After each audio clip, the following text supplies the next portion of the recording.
Good afternoon and welcome to the COVID-19 update on Channels Television. I'm Millicent Walker. Here are some of the highlights.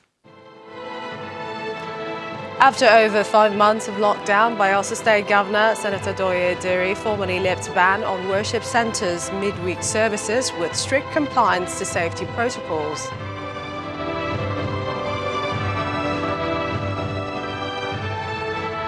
Efforts at flattening the curve in the fight against COVID-19 takes regional dimension as the Nigerian Air Force airlifts medical items to 13 states of the ECOWAS community of West African states. And driven by an outbreak in Melbourne, which is under a new lockdown, Australia records another daily record in virus cases.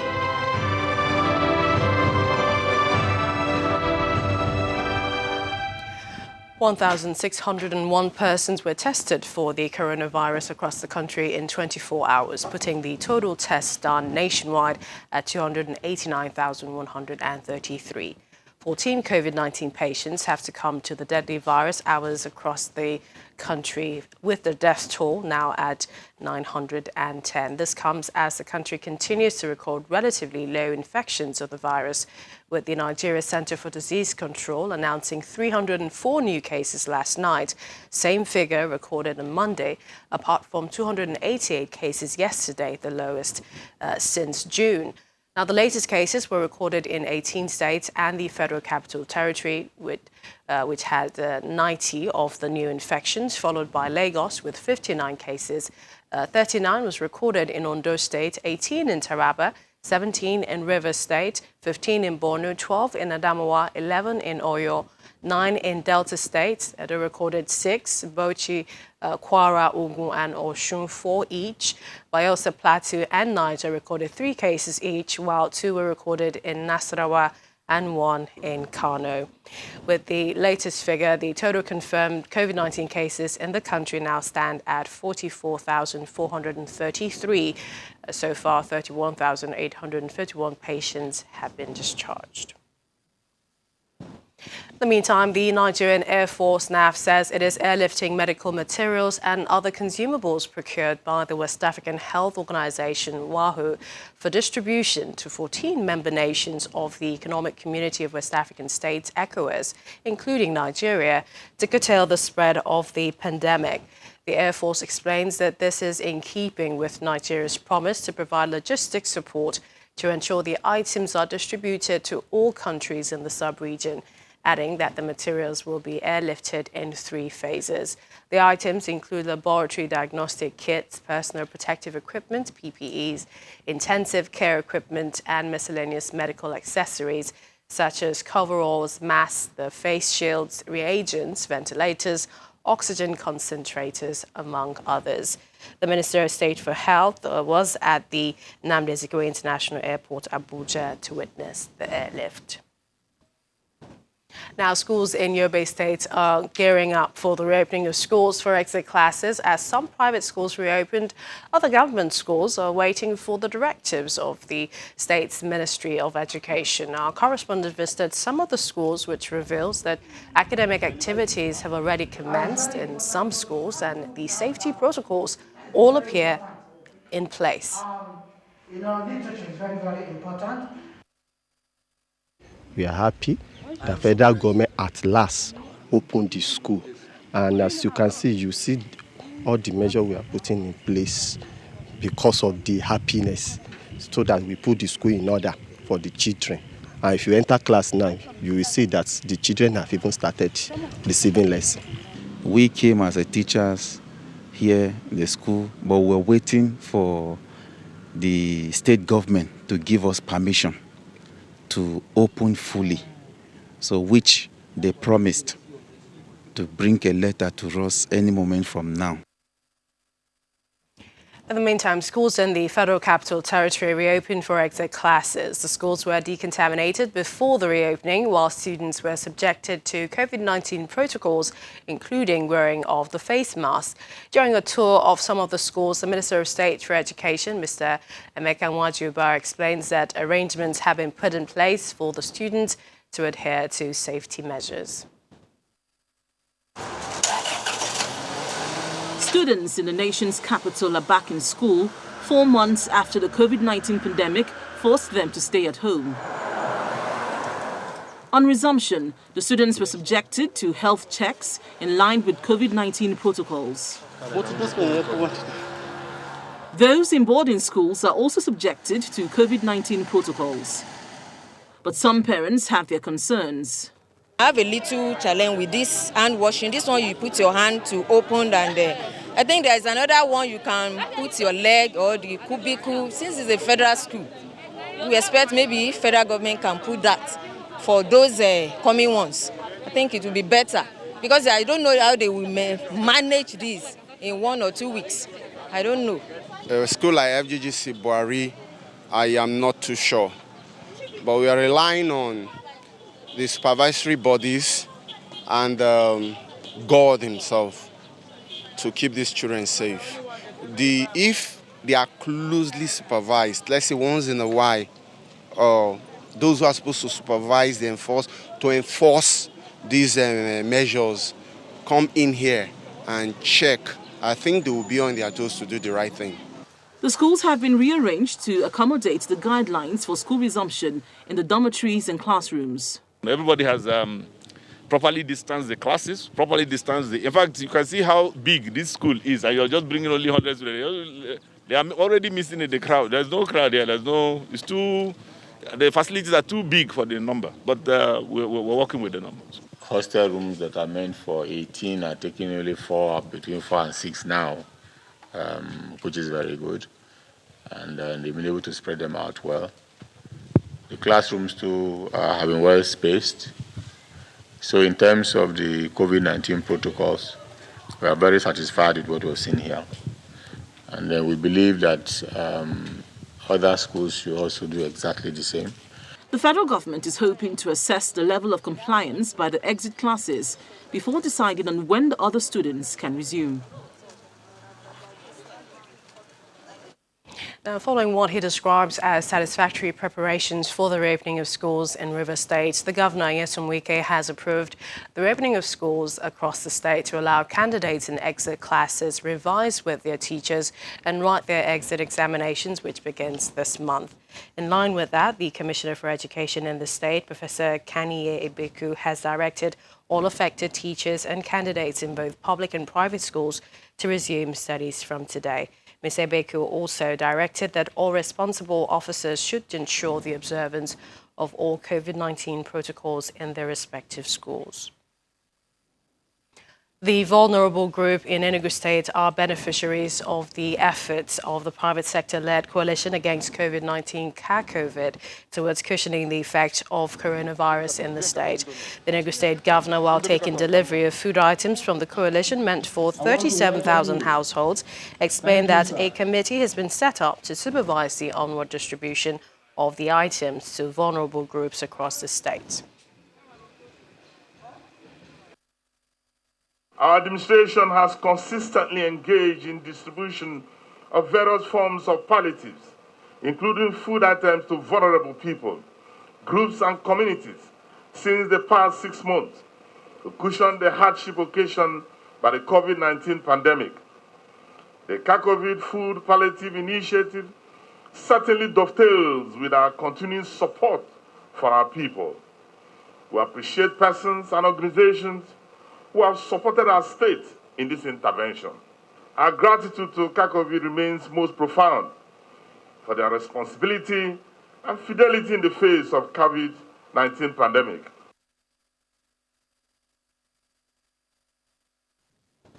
Now, according to the Lagos State Commissioner for Health, the state has so far conducted over 64,000 tests. 231 of the confirmed cases have since been discharged from the COVID-19 care centers following full recovery. Now, according to Professor Akin Bayomi, the Health Commissioner in Lagos, 11,128 of the confirmed cases are monitored in communities by the COVID-19 Lagos response. He said that 87 of the cases are currently under isolation in public and private care centers, while 1,744 active cases are in communities and they are yet to turn up for admission in the COVID-19 Lagos care centers. We have Dr. Ante, a Lagos physician, also a general physician. He joins us here in the studio. Thank you for joining us on the program. Thank you very much for having me. Okay, so let's talk community transmission of the virus. But I'd like to start with what used to be and what is now as a general physician in Lagos. A lot has changed, hasn't it? Yes, a lot has changed, like not just in the health sector, like everywhere. A lot has changed. You have to be like more vigilant when you're attending to patients. You have to like look out for the signs, the symptoms. Even then, you also have to bear in mind that some people are asymptomatic as well. So it should also guide your mode of treating patients. Okay, so first, as you know, assessing the readiness and compliance levels, a lot of people have been talking about the recent numbers we've been seeing. And if you notice as well, the FCT has sort of been topping the numbers we've also been seeing. And it seems Lagos, compared July and June figures, seem to have dropped. So do you think that Lagos will peak in this month, August? So honestly, I feel it's dependent on how many tests are being carried out. So we are now in a situation whereby everybody's out on the street, everybody's back, almost like Lagos is almost fully open, if I may say. So you necessarily cannot really use like the figures you're getting to judge what we currently have on ground.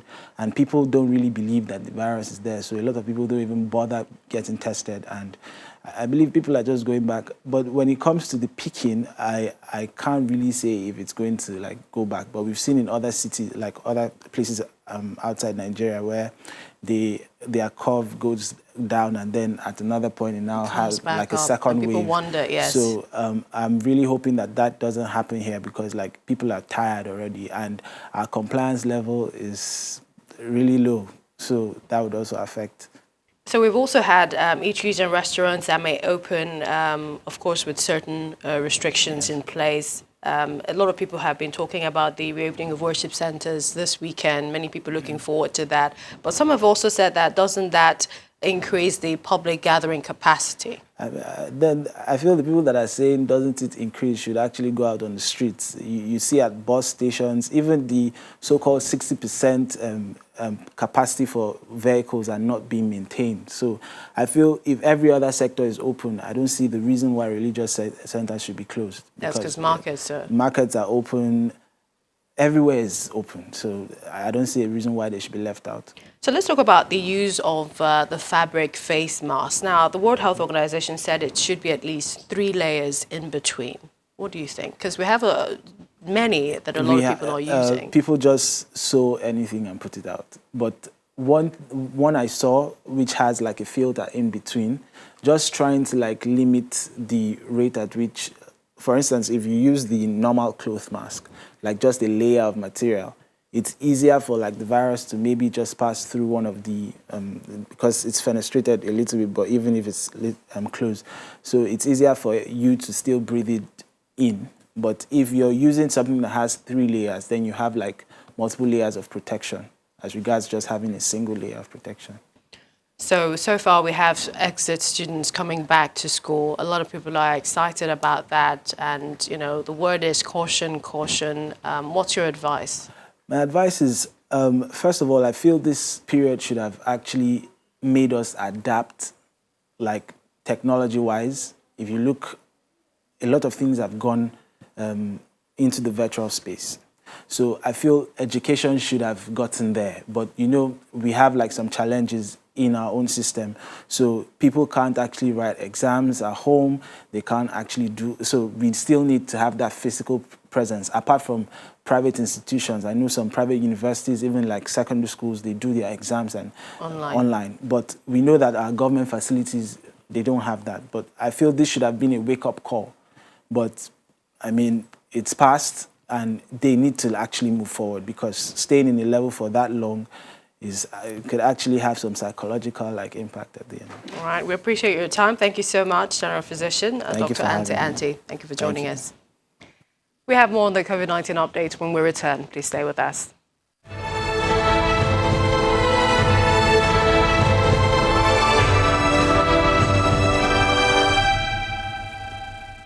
Well, Welcome back. We have joining us from Indiana, the United States, Dr. Abdulaziz Bako. He's a health policy management specialist from the University of Indiana. Thank you for joining us on the program. Thank you for having me.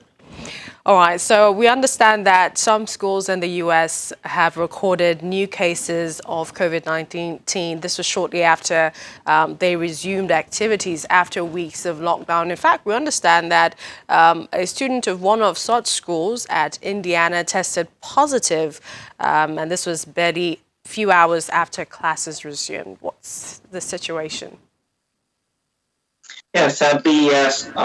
Before the reopening of these schools, there has been a lot of concerns among the policy circles and people that are concerned, as well as scientists, about the implications of reopening schools. This is something that should be expected, given that there are still not enough tests available and not enough capabilities to sort of look for people with the signs of the disease and identify and trace their contacts.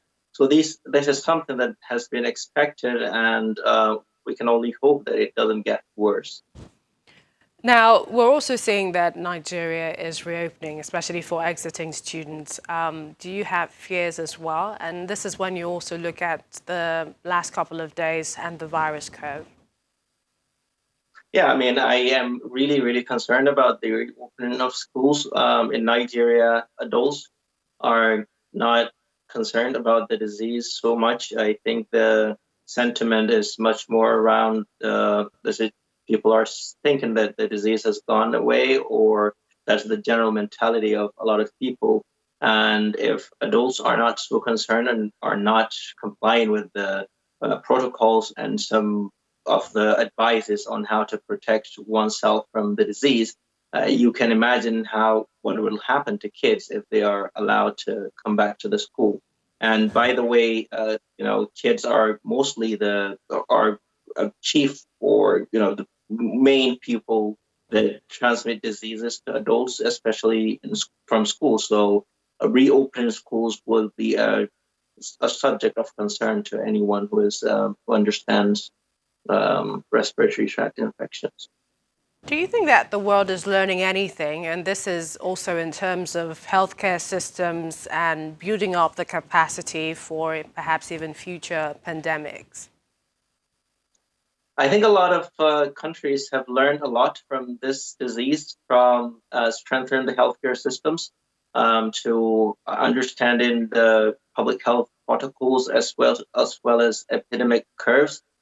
Some countries have actually, succeeded in copying and pasting policies from other states without, looking into the realities on ground in their situation or in their country or in their states. And I think that's a real problem. A lot of countries have not learned enough to prevent future epidemics. And indeed, they need to perhaps tighten their belts. We'd like to thank you, Dr. Abdulaziz Bako, Health Policy Management Specialist, Indiana University. Thank you for joining us on the program. Thank you for having me.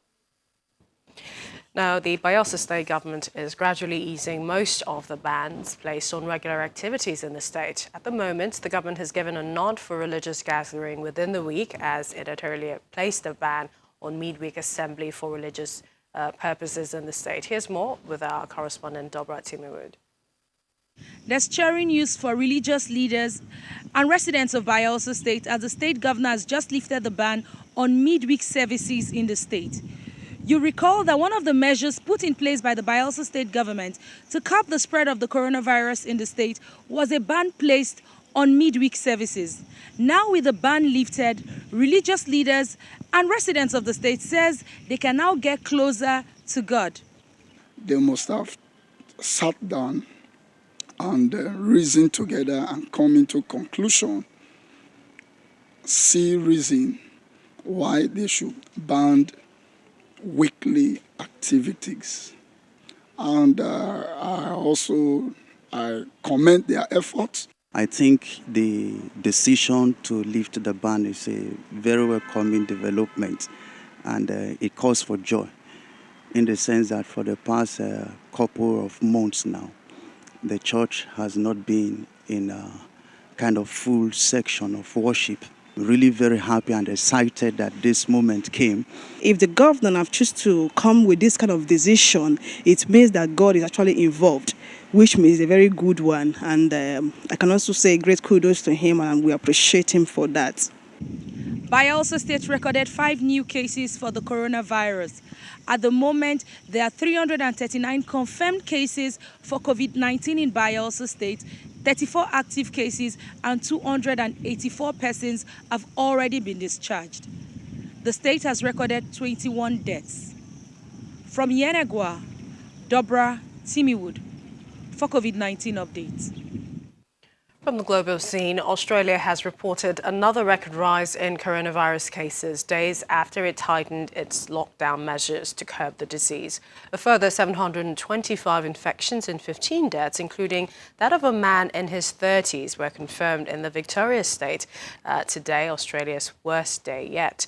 The record numbers came ahead of another wave of restrictions, which will come into effect in Victoria at midnight tonight. Here's more on our Global Update report. More than 700,000 COVID-19 deaths have now been recorded worldwide. That's according to the latest tally by Johns Hopkins University. Overall, the U.S. has reported the most deaths, over 156,000, followed by Brazil, Mexico, the U.K. and India. Well, shoppers in Japan have rushed out to buy gargling solution after a governor in Osaka suggested it could help fight the coronavirus. While there are no proven benefits, drugstores have found their shelves emptied of the stuff after a spate of panic buying across the country. Photos showing out-of-stock notices in different shops were shared by hundreds of thousands of people. The Australian state of Victoria has reported a record rise of 725 new infections and 15 deaths. This is another sad milestone for Victoria. It has recorded Australia's worst day of the pandemic so far. Health officials are stressing the figures reflect infections that occurred in the past fortnight, and they are confident tough lockdown restrictions, including a nighttime curfew in Melbourne, will push the number of the new cases down in the next 2 weeks. And 5,000 years of art and design history will be joined by some more modern items when London's Victoria and Albert V&A Museum reopens on Thursday. Mask-wearing visitors will be allowed to tour exhibits on 2 of the museum's floors, strolling through 250 years of European Renaissance art, a dazzling Islamic Middle East gallery, and 5 centuries of fashion from around the world. Continue to take responsibility, and you can take a further look at our website, channelstv.com. It has the latest update on the pandemic. All you need to do is log on and access news and health, several other news from other sectors as well, from Nigeria, Africa, and around the world. That's the program this afternoon. Thank you for watching. I'm Millicent Walker. Stay healthy.